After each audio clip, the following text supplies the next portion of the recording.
Mina ngabe sengabiyeka utshwala manje inkinga yami ukuthi nginenhliziyo enhle kakhulu.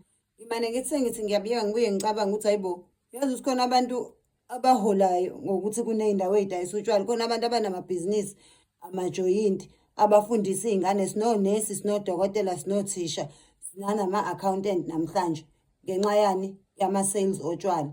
Manje mina mengithi ngiyabiyeka kusho ukuthi phela I am pulling away from supporting leyo economy. Kusho ukuthi mina kunengane namhlanje ezoyeka ukuya esikoleni ngoba abasayenzi i-profit la bayithola ngami kubo.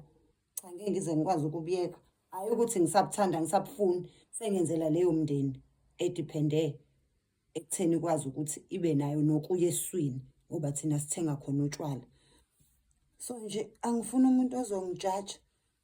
It's my contribution to the economy ukuthi nami ngifake isandla la engikwazi ukufaka khona. Ngihambe ngiyothenga obunye utshwala.